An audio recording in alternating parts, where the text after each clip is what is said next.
Not every decision that changes a season arrives with a massive headline. Sometimes it starts with a training camp battle, with a running back trying to prove he is more than just power between the tackles. Then it turns into a tough question about how the 49ers protect George Kittle from rushing back before he is ready. After that comes the heavier drama. An expensive receiver, trapped in a difficult situation, hard to move, and a front office trying not to walk away empty-handed. And by the end, there is an almost forgotten name on the defensive line fighting for his football life. If you feel this Niners pressure with me, subscribe right now, because today there is a lot on the line. The first story might look small if you only glance at the depth chart, but it touches a very sensitive part of this 49ers offense. Who carries part of the workload when Christian McCaffrey needs a breather, or when Kyle Shanahan wants to hit a defense without putting his best offensive player through every single collision? Nick Wagner of ESPN has Jordan James as the most likely player to win the backup running back job. And honestly, that makes sense. James fits more like a direct McCaffrey replacement, especially because he already showed in college that he can be involved in the passing game. He had 42 catches in his college career, with 26 of them coming in his final year at Oregon. No, he is not some hidden Christian McCaffrey sitting on the bench, let's be real. But he is a player who at least understands how to stay alive on routes, checkdowns, and protection adjustments. That is where Kaelon Black makes this battle really interesting. Because maybe the question is not even, who is McCaffrey's backup? Maybe the better question is, who is the second running back who actually changes the flavor of the offense when he steps on the field? Black did not come in to copy McCaffrey. He is more north-south, more direct, more like the role Brian Robinson Jr. had last season, and that difference matters. Robinson was not used in San Francisco as a receiving weapon. He came in to fight for tough yards, attack the middle, lighten the load, and give the offense a more physical edge. Even after having 36 catches in 2023 and 20 in 2024, he finished with only 8 for the 49ers, because his value in this offense was something different. So when Wagner says Black still needs to show more as a receiver, that criticism is fair, but it does not end the conversation.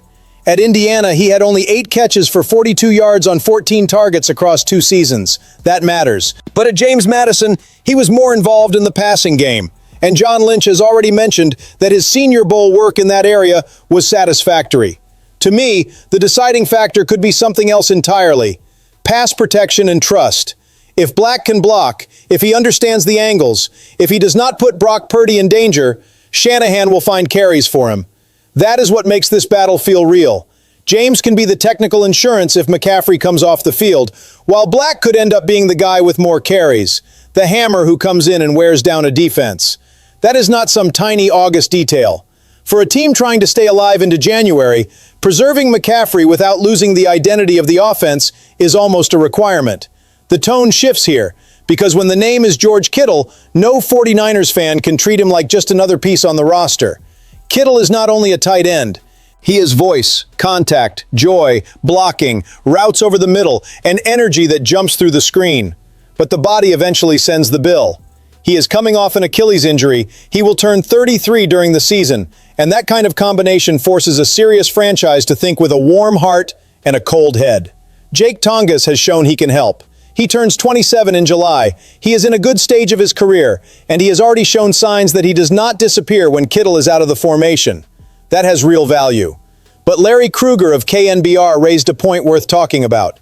If the 49ers can go get another receiving tight end, they should look at Michael Mayer from the Raiders. And that idea does not come out of nowhere. Las Vegas has Brock Bowers. Mayer is entering the final year of his contract after 2026. And if the Raiders view a trade as part of their rebuild, San Francisco would have a reason to pick up the phone. The detail that really grabs me is this: Brock Purdy likes throwing to tight ends. Kyle Shanahan does not look like a coach who is suddenly about to turn the base offense into a constant 3-wide show. So if Kittle starts on the PUP list, if he comes back only after a few weeks, or if he simply needs a more careful plan, who becomes the reliable target in the middle? Khalil Dinkins arrived as a strong blocker out of Penn State, with long arms and a physical profile. Great. That type of player has a place in this offense. But being a receiving threat is a completely different conversation. Tongas could be that piece, but is that enough? Then comes the painful part, because Alex Boone said something a lot of people think, even if they do not want to say it out loud. Maybe Kittle does not return at an all-pro level this year.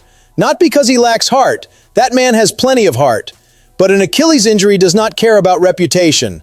Lost time matters. Rhythm matters. Explosion out of breaks matters. And if he has to come back fighting the breaks, trying to do everything at once, the 49ers could turn necessity into risk. That is why Michael Mayer is an idea that hits fans emotionally. Not as a sentimental replacement for Kittle, because nobody replaces that kind of impact that easily, but as strategic insurance. As a way to let George breathe, protect Purdy, keep the offense alive with two tight ends involved in the passing game, and stop the season from depending on a heroic return before the timing is right. Sometimes defending Kittle means exactly that, not asking him to carry a door the franchise can help open. Now we get to the part where the conversation stops being about fit and starts feeling like a race against the clock. Brandon Aiyuk has become a problem nobody in Santa Clara wanted to carry like this. Not because the talent is gone. Talent was never the question.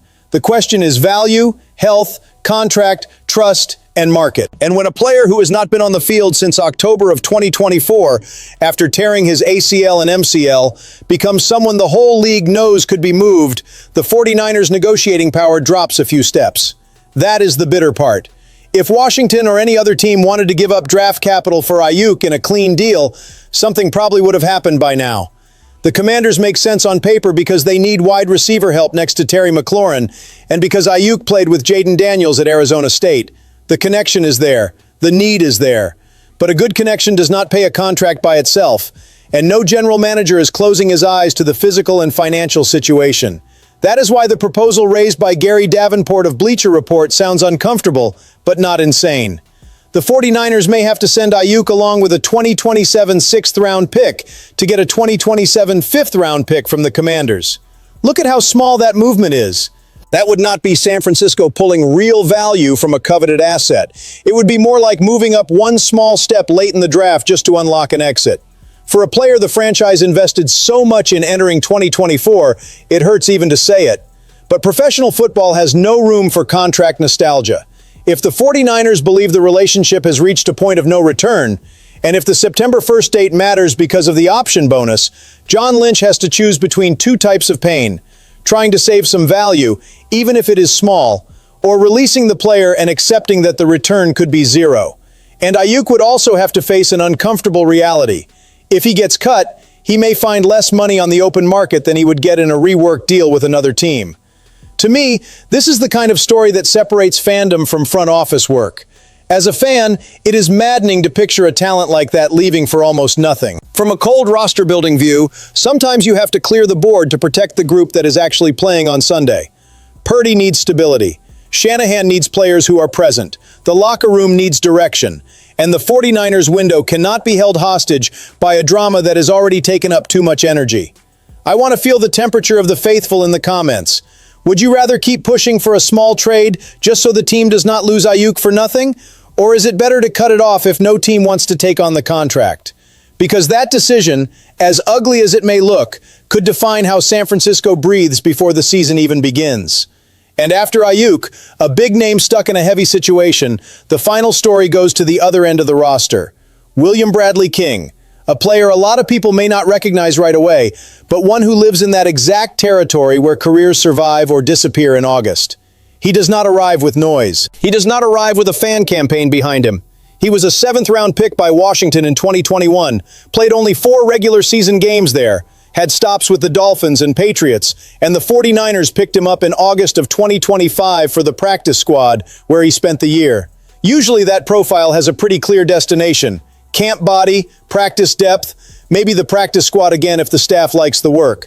But the NFL loves opening cracks in the perfect plan, and the 49ers defensive line, even after being reshaped, still has health and depth questions that cannot be ignored. San Francisco moved a lot of pieces in that group. Cleveland Farrell left. Bryce Huff retired at 27. The team traded for Osa Odigizua, drafted Romello Height and Grayson Halton, and injected fresh blood into a front that needed a different energy. All of that seems to push Bradley King away from the rotation.